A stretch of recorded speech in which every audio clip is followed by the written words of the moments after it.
नमस्कार। आप देख रहे हैं स्पेशल कवरेज न्यूज। मैं हूं आपके साथ शिव कुमार मिश्रा। हमारे साथ हैं आदरणीय फर्राह साकिब साहब। स्वागत और अभिनंदन। बहुत शुक्रिया सर। मौजूदा परिदृश्य बड़ा भयानक हो चला है। पूरा देश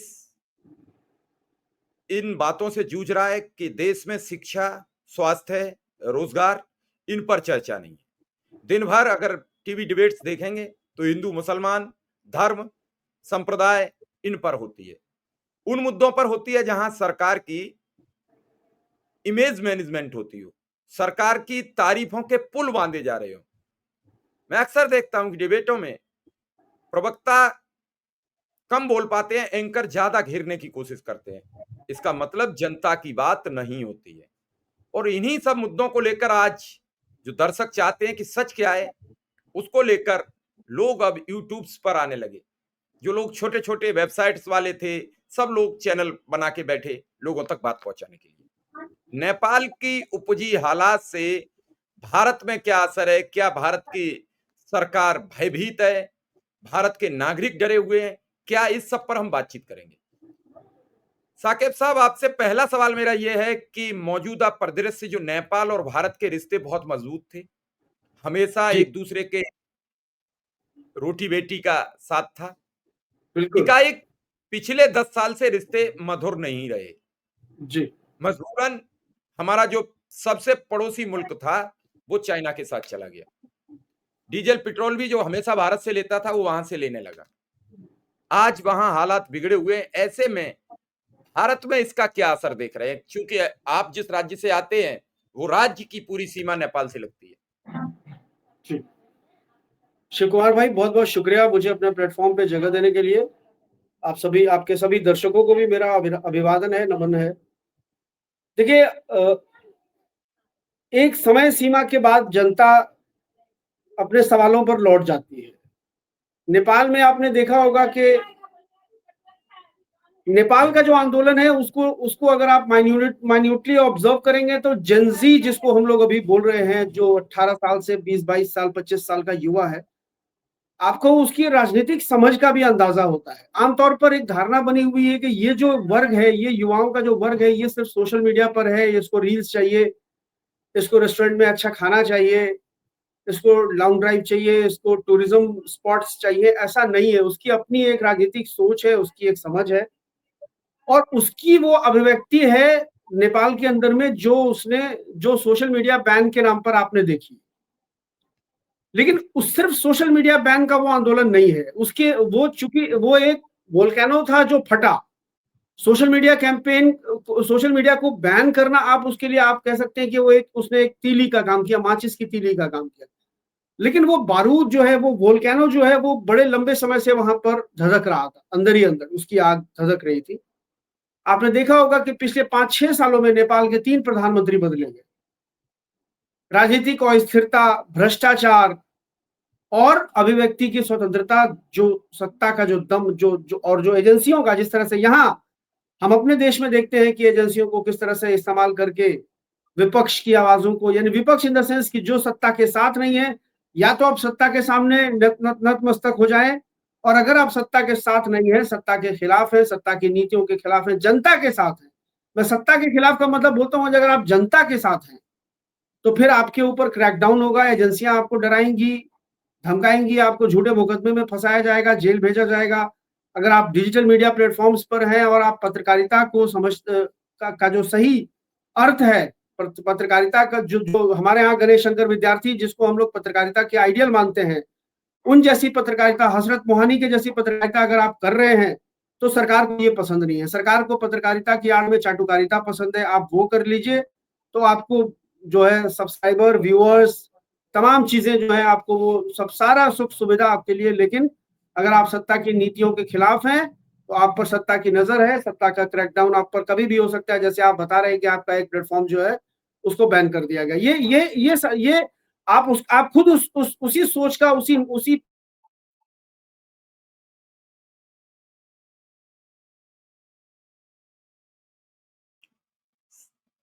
शायद कुछ तकनीकी व्यवधान आया है और का मैं हालात हो निश्चित गए नेपाल के अंदर में। है ना। और उसके बाद जब जनता ने, आप सोचिए कि जनता का गुस्सा या जनता का आक्रोश या जनता का असंतोष किस लेवल पर रहा होगा कि जनता ने अपने देश की संसद को फूंक दिया, अपने देश की सुप्रीम कोर्ट को फूंक दिया, गृह मंत्री का घर फूंक दिया, प्रधानमंत्री का घर फूंक दिया। ये एक एक्सट्रीम लेवल पर होता है जब आप जनता का उस स्तर तक जाके दमन करते हैं। बिहार में नहीं, बल्कि मैं कहता हूं पूरे भारत के जो राजनेता हैं, खास के जो सत्ता समर्थक लोग हैं, सत्ता समर्थक जो मीडिया है, उसको नेपाल की घटना से सीख लेनी चाहिए। क्योंकि हमारे यहाँ लोकतंत्र की जड़ें इतनी मजबूत हैं, हमारी जो पूरी की पूरी आजादी की विरासत है, उस विरासत में हमने इतनी कुर्बानियां दी हैं, इतना त्याग, इतना समर्पण है उस पूरी विरासत में। और यही वो कारण है कि हमारे यहाँ डेमोक्रेसी की जड़ें बहुत ज्यादा मजबूत हैं कि उसको इस तरह की बातें जो है वो, लेकिन फिर भी समय सीमा निर्धारित है। एक समय के बाद एक व्यक्ति जो उसकी एक मानवीय जो एक आप कह सकते हैं कि उसका स्वभाव होता है, उसका संयम टूट जाता है। और जब संयम टूट जाता है तो फिर नेपाल और बांग्लादेश और श्रीलंका जैसे हालात बनते हैं। आप रात दिन जनता के सवालों को हट करके रोटी रोजी का जो सवाल है, भूख का सवाल है, नौकरी का सवाल है, स्कूल कॉलेज का सवाल है, सड़क बिजली पानी स्वास्थ्य का सवाल है, उससे हटा करके अगर आप ये दिखाते रहेंगे लव जिहाद, लैंड जिहाद, यूपीएससी जिहाद, ये सब करवाते रहेंगे जनता से, जनता एक ना एक दिन उकता जाएगी बहुत ज्यादा। देखिए हमारा जो समाज, हम हजारों सालों से, शिव प्रकाश भाई, हजारों सालों से हम जिस समाज में रहते हैं, हम जिस सोसाइटी में रहते हैं, ये पूरी दुनिया का एकमात्र देश है जहां इतना कंपोजिट कल्चर है। पूरी दुनिया में इतनी विविधताएं किसी भी देश में नहीं है जितना भारत में है। और हमको उन्हीं विविधताओं के साथ रहने की आदत है। हम पैदा होते हैं, हम अपने जन्म से लेकर मृत्यु तक उसी कंपोजिट कल्चर में रहने के आदी हैं। अगर कोई व्यक्ति ये कहता है कि हम इसको अखंड हिंदू राष्ट्र बना देंगे, कोई व्यक्ति ये कहता है कि हम इसको अखंड इस्लामिक राष्ट्र बना करके हम यहाँ शरिया लॉ लागू कर देंगे, वो व्यक्ति इस देश का सबसे बड़ा दुश्मन है। वो व्यक्ति इस देश के स्वभाव के खिलाफ है।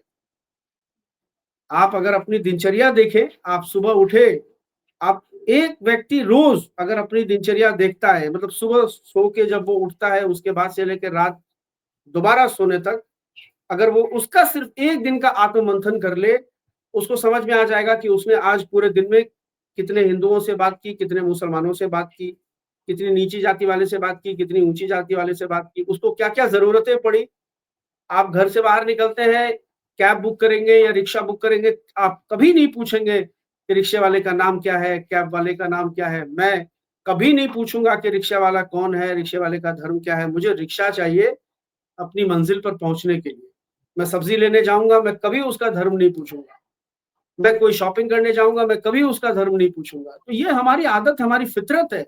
और सिर्फ मैं हिंदू मुसलमानों की बात नहीं करूंगा, हर पूरे देश की यही हालत है। तो और आप उसको बिल्कुल, कहेंगे कि एक बिल्कुल, रंग, एक कल्चर, एक संस्कृति हो जाए, ये नहीं है संभव। बिल्कुल, ये बिल्कुल आप संभव ठीक नहीं कह है। रहे हैं, लेकिन लेकिन मेरा एक आपसे सवाल है, चूंकि अभी बिहार में मुझे देखने को मिला कि जब से नेपाल विवाद शुरू हुआ तो मैंने देखा कि कल जब नीतीश कुमार भी सड़क पर निकल रहे थे तो बच्चों ने घेर लिए। अब सवाल करने आ गए सामने, लोग निकलेंगे, सवाल करेंगे, क्योंकि 20 साल 10 साल सत्ता में रहने के बाद आपने लोगों के जवाब नहीं दिए। और जब आप किसी का जवाब नहीं देते हैं तो लोग फिर पूछने निकल पड़ते हैं। वो बात अलग है कि आपने ये सोचा कि नहीं पूछ रहे हैं, नहीं पूछ रहे हैं, लेकिन जब पूछेंगे तो आपको जवाब देना पड़ेगा। कब तक मुकरेंगे इन सब बातों से? और कब जवाब तक देते नहीं है? नहीं बनेगा, और जवाब देते नहीं बनेगा जब पूछेंगे तो। आप कल की वीडियो देखिए ना नीतीश कुमार जी की, जब उन लड़कों ने घेरा उनको, क्या आपने 6500 लाइब्रेरियन की वैकेंसी निकालने की घोषणा की थी, उसका क्या हुआ? नीतीश जी के मुंह से एक शब्द नहीं निकला। भाई आप 20 सालों से सरकार में हैं, 11 सालों से केंद्र में आपकी सत्ता, यानी 11 सालों से बिहार में डबल इंजन की सरकार है। और आप पटना की सड़कों की स्थिति अगर आप देखेंगे शिव कुमार भाई, पटना में इस वक्त शिक्षक अभ्यर्थी आंदोलन कर रहे हैं, होमगार्ड के जवान आंदोलन कर रहे हैं, ये डायल 112 जो है पुलिस वाले, जो आपके एक कॉल पे आपके घर अवेलेबल होते हैं किसी भी अप्रिय घटना के लिए, उनका आंदोलन चल रहा है। शिक्षक अभ्यर्थियों का 2 ग्रुप है, एक टीआरई 4 है, एक टीआरई 3 है। टीआरई 3 जिनका एग्जाम हो चुका है, उनका रिजल्ट नहीं आया है, सप्लीमेंट्री रिजल्ट के लिए वो प्रदर्शन कर रहे हैं। तो और उसके बाद हमारे देश के नेता क्या कर रहे हैं? देश के नेता कह रहे हैं कि नेपाल के हालात के लिए कांग्रेस जिम्मेदार है, नेहरू जिम्मेदार है। आपने देखा होगा सम्राट चौधरी का बयान, बड़ा कल से वायरल है। हमारे उप मुख्यमंत्री है नहीं, सम्राट चौधरी। इस देश में अगर कोई समस्या आ जाए तो उसके लिए पंडित जवाहरलाल नेहरू जिम्मेदार हैं। हाँ, और नेहरू वो जी ऊपर से जिम्मेदार है। देख के समस्या का निस्तारण नहीं करते, ये मेरा भी उनसे नाराजगी है। उन्हें करनी चाहिए जी, समस्या का निस्तारण। क्यों नहीं करनी चाहिए? क्यों? देश के प्रथम प्रधानमंत्री थे। मैं ये समझ नहीं रहा हूं कि इस देश की जनमानस को क्या हो गया है। वो पिछले 11 वर्ष से कांग्रेस के विरोध, जवाहरलाल नेहरू का विरोध, इंदिरा गांधी का विरोध, इसी विरोध से खुश हैं, इसी विरोध पर वोट दे रहे हैं। उन्हें अपने बच्चे का रोजगार चला गया, खुश हैं। बिल्कुल, उनके बच्चे बिल्कुल, के लिए कुछ बिल्कुल। नहीं मिला, खुश हैं। शिक्षा छिन गई, महंगी शिक्षा हो गई, हेल्थ की दवा मिल नहीं रही है, खुश हैं। तो फिर क्या किया जाए? सत्ता को वोट की एक चाबी मिलती है। उन्हें चाबी मिली पंडित जवाहरलाल नेहरू के नाम पर, उन्हें चाबी जी, मिली राहुल के खिलाफ ईडी सीबीआई के चुनाव आए तभी नोटिस के नाम पर, तो वो उसे जी। प्रयोग कर रहे हैं। ये तो जनता को तय करना है कि हमें राहुल के विरोध पर वोट देना है कि मेरे बेटे को रोजगार नहीं मिल रहा है उस पर वोट देना है। मैं हाँ, पिछले बिल्कुल। 25 अक्टूबर 2021 से 8 से 9 लगातार लाइव प्रोग्राम करता हूं यूपी के शिक्षा, स्वास्थ्य, रोजगार पर। मेरे जी, साथ रोज 1.5 से 2,000 लोग जुड़ते हैं। मैंने किया, आज मैंने 2 लाख परिवारों को मजबूर कर दिया मुख्यमंत्री को वेतन बढ़ाने का। उन्हें 5 सितंबर को ऐलान करना पड़ा। जी। कैसे नहीं करेंगे? लेकिन हमारे यहाँ किसी खबर को, जो मीडिया का दूसरा संवर्ग है, वो भी नहीं ये सब करता ढंग से कि हम खबर को फॉलो अप ले।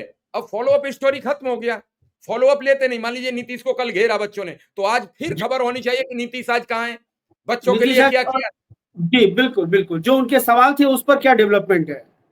कल जो उनका सवाल था, आज सरकार की तरफ से उस पर क्या डेवलपमेंट है या फर्दर क्या बातचीत हुई? बिल्कुल आपका कहना सही है कि उसके फ़ॉलो अप को भी हम लोगों को ध्यान में रखना पड़ेगा कि सिर्फ़ वो एक दिन की बात नहीं थी कि उनको कुछ बच्चों ने घेर लिया लाइब्रेरियन की वैकेंसी के लिए। अब हमारी ज़िम्मेदारी है कि हम ज़ नज़र रखें कि लाइब्रेरियन की वैकेंसी कब आ रही है और नहीं आ रही है तो उसमें क्या अड़चनें हैं?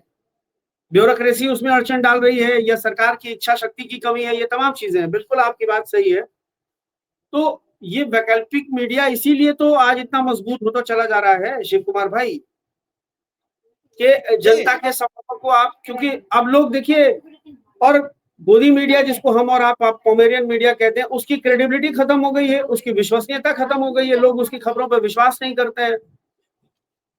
तो नहीं, उनका तो काम है कि कोई अगर प्रवक्ता आ रहा है विपक्षी दल का, तो बस उसे घेरो, उसे बोलने मत नहीं, दो। देखिए वो सरकार की पीआर एजेंसीज हैं, वो आप मीडिया नहीं बोल सकते उनको, वो सरकार की अलग अलग नामों से पीआर एजेंसी है। पब्लिक रिलेशन डिपार्टमेंट जिस तरह से काम करता है सरकार का, सरकार की इमेज ब्रांडिंग की काम करता है, सरकार की पॉजिटिव प्रोफाइलिंग का काम करता है, वो उनका काम वही है, वो मीडिया नहीं है, वो जनता का सवाल नहीं उठाएंगे, वो जनता से उनको कोई सरोकार भी नहीं है। वो वही एजेंडा चलाएंगे जो सरकार की पॉलिटिकल, जो सत्ताधारी राजनीतिक दल है उसकी राजनीति को सूट करता है। इसलिए लोग डिजिटल प्लेटफॉर्म की तरफ वापस आ रहे हैं और अब डिजिटल प्लेटफॉर्म्स पर लोगों का विश्वास बढ़ रहा है। तो इसलिए ये हमारी आपकी सबकी जिम्मेदारी है कि हम तथ्यात्मक सूचनाएं जो है दर्शकों तक और जो व्यूअर्स हैं हमारे, उन तक हम पहुंचाएं। अगर हमारे पास से भी विश्वास खत्म हो जाएगा तो फिर इस देश में सूचना तंत्र बिल्कुल खत्म हो जाएगा। तथ्यात्मक सूचना तंत्र खत्म हो जाएगा अगर हम भी उनको भ्रामक सूचनाएं देने लगे, किसी के समर्थन में जाकर के कि आज हम सवाल मोदी से कर रहे हैं, लेकिन इस बात की पूरी गारंटी हम अपने दर्शकों को देते हैं कि कल को मोदी की सरकार नहीं रहेगी और राहुल गांधी प्रधानमंत्री बनेंगे और नीतियां अगर यही जन विरोधी रही तो हम राहुल के सामने भी खड़े होंगे, हम राहुल बिल्कुल। गांधी के सामने भी खड़े होंगे जनता के सवालों को लेकर, क्योंकि हमारा काम जनता के सवाल है। रोटी, रोजगार, शिक्षा, स्वास्थ्य, सड़क, बिजली, पानी, गरीबी या शिक्षा, ये हमारी प्रायोरिटी में है। तो बिहार में देखिए, बिहार में अब जनता कई जगहों पर आप देखेंगे शिव कुमार भाई, अब जनता रिटेलिएट कर रही है, जनता नेताओं से पूछ रही है। कई ऐसे मामले आए, कई ऐसे वीडियोस आए सामने में, जब स्थानीय विधायक गए, गांव में गए और वहां लोगों ने घेर लिया उनको और उनसे सवाल जवाब करना शुरू किया कि भाई आपको हमने 5 साल दिया, आपने 5 साल में क्या किया उसका हिसाब किताब दीजिए। विधायकों को भागना पड़ रहा है इलाका छोड़कर, ये स्थिति हो गई है। और ये बहुत जरूरी है, एक हेल्दी डेमोक्रेसी में ये बहुत जरूरी है कि आप अपने रिप्रेजेंटेटिव की अकाउंटेबिलिटी तय करें। आपने 5 साल के लिए वोट दिया, एक वार्ड पार्षद को 5 साल के लिए अगर आपने वोट दिया है, तो जो वार्ड पार्षद की का काम है, जो जिस काम के लिए वार्ड पार्षद सक्षम है या उसको संविधान के द्वारा जो अधिकार मिले हैं, वो अगर नहीं करता है तो आप अपने वार्ड पार्षद से सवाल कीजिए, आप सांसद से सवाल कीजिए। जो सांसद के बस का काम है उसको लेकर के आप सांसद से सवाल करें। आप अभी देख लीजिए, कल बनारस में नेताओं को नजरबंद कर दिया, कश्मीर में नेताओं को नजरबंद कर दिया। तो आप डेमोक्रेसी को ताला लगा के नहीं चला सकते। आप क्या क्या किया उन्होंने? मुझे लगता है संजय सिंह अगर प्रेस कॉन्फ्रेंस कर लेते तो उनकी बात उतने लोगों तक नहीं पहुंचती जितनी बात संजय सिंह की अब पहुंच गई कि मैं भाई उनको सहमत हूँ। नजरबंद कर दिया गया, उनको ताला लगा दिया गया मैं सहमत है हूँ। जो लोग है नहीं ना? उनकी खबरों को स्पेस देते, उन्हें भी मजबूरी में देना पड़ा। जो बिल्कुल उनकी देना खबर पड़ा। नहीं चलाते भी। बिल्कुल, बिल्कुल। तो यही मैं कल बता रहा पूरे हूँ कि देश अगर कल पूरे देश में पता लग गया कि अजय राय को नजरबंद किया गया। अजय नजरबंद किया राय गया, कोई खबर नहीं बने अब तक, लेकिन कल खबर बन गए पूरे देश में कल कि वो खबर बन अजय गए राय और ने पूरे मोदी के और खिलाफ ट्रेंड में बोली थी। रहे, और ट्रेंड में रहे। और कल एक और बड़े मजे की बात हुई, एक चंदौली, बनारस चंदौली के एक अरुण साहब है, अरुण कुमार, वो सपा के भी नेता है। एक अरुण कुमार सपा के नेता है, एक अरुण कुमार भाजपा के नेता है। तो सपा के नेता के धोखे में ये पुलिस वाले अरुण कुमार भाजपा वाले को ले गए उठा के। तो उन्होंने बताया भाई मैं भाजपा का हूँ, तो फिर उनको लाके पहुंचाए, बोले नहीं भाई हमसे गलती हो गई, हम तो वो सपा वाले को ले जा रहे थे। तो ये सब भी तमाशा हुआ है। तो मैं, मेरा अपना पूरा पक्का यकीन है कि संजय सिंह को कल जितनी कवरेज मिली, या संजय सिंह यही तो कहना चाहते थे अपने विधायक के समर्थन में कि उसकी गिरफ्तारी अवैध है, महराज मलिक की गिरफ्तारी अवैध है। तो ये बात आ गई पब्लिक डोमेन में। शायद वो कल प्रेस कॉन्फ्रेंस करते तो उसको लोग उतना बड़ा ब्रांड नहीं बनाते, या उसकी हेडलाइन मैनेजमेंट नहीं होती। हम हमारे आप जैसे लोग देखते कि नहीं उससे बड़ा क्या है उसको लेते, लेकिन वो कल अपने आप ही सब जगह चल गए। इतना इतना बड़ा इशू हो गया वो। एक निर्वाचित मुख्यमंत्री जो उस प्रदेश का रहा हो, एक बार नहीं, दो बार नहीं, तीन तीन बार केंद्रीय मंत्री रहे हों, वरिष्ठ, देश के वरिष्ठ राजनेताओं में से हैं फारूक अब्दुल्ला साहब। आपकी असहमति उनसे हो सकती है किसी भी विषय को लेकर के, लेकिन आप उनकी पॉलिटिकल जो वरिष्ठता है उससे आप इनकार थोड़ी कर सकते हैं। उनको बिल्कुल। आपने नहीं मिलने दिया। एक जिस प्रदेश का वो कभी मुख्यमंत्री रहा करता था, आपने ये हालत कर दी है कि वो दिल्ली से बैठ के पुलिस वाले जो है उनको रोक रहे हैं। और उन्होंने कहा, आप देखें फारूक अब्दुल्ला साहब क्या कह रहे हैं, जनता की बिल्कुल। सरकार है, जनता ने हमको चुन के सरकार में हमको बिठाया है, और तय ये कर रहे हैं कि हम किनसे मिलेंगे और किनसे नहीं मिलेंगे। तो ये तमाम चीजें हैं शिव कुमार भाई। चलिए, तो नहीं फिर बिल्कुल आपने ठीक है। बस एक छोटा-सा आपसे एक सवाल मेरा है कि जी जी मौजूदा बिल्कुल। परिस्थितियों में बिहार के क्या हालात हैं रोजगार को लेकर, शिक्षा को और स्वास्थ्य को? छोटा-सा एक कमेंट। हाँ, देखिए रामप्रकाश शिव कुमार भाई, माफ कीजिएगा, असल में वो 1 बजे से रामप्रकाश भाई के साथ टाइम होता है तो जबान पे रामप्रकाश भाई ही चढ़ा हुआ है। तो बिल्कुल, ये है कोई कि कोई आपके नहीं, साथ कोई नहीं। पहली बार है। लेकिन एक बात ये जरूर है शिव कुमार भाई कि इस ये जो विधानसभा का जो 2020 विधानसभा का जो चुनाव होगा, वो जनता के सवालों पर चुनाव, ये तो तय हो गया है। ये राहुल गांधी तेजस्वी यादव की वोटर अधिकार यात्रा ने तय कर दिया है। और जो तेजस्वी यादव या राहुल गांधी जिस तरह से बिहार की पॉलिटिकल फील्डिंग सेट कर रहे हैं, उसको लेकर के ये तय हो गया कि अब ये राजनीतिक हिंदुत्व के नाम पर, कथित राष्ट्रवाद के नाम पर, इन सब पर जो जो कथित मुद्दे, जो जनता के सरोकार से जुड़े हुए मुद्दे नहीं है, उन मुद्दों पर ला करके चुनाव को पूरा का पूरा केंद्रित करके ये जीत जाते हैं या रिगिंग कर लेते हैं। अब ये बिहार में कम से कम उस पर सफल नहीं हो पाएंगे। बिहार में हर वर्ग, हर तबके को लेकर के अंदर जो है, स्वास्थ्य का मामला हो, शिक्षा का मामला हो, महिला सुरक्षा का मामला हो, अपराध का मामला हो, भ्रष्टाचार का मामला हो, इन सब को लेकर के जनता सजग हो रही है। और सवाल और जवाब तो अब इसी पर होगा, चाहे वो कोई भी आके गाली के नाम पे बिहार बंद करा दे, रोना धोना कर ले, कुछ भी कर ले। जी, चलिए, आपका बहुत-बहुत आभार, बहुत-बहुत चलिए, धन्यवाद। फिर आपसे बहुत रूबरू धन्यवाद। रहेंगे, फिलहाल इजाज़त दीजिए। जरूर धन्यवाद। जरूर, धन्यवाद।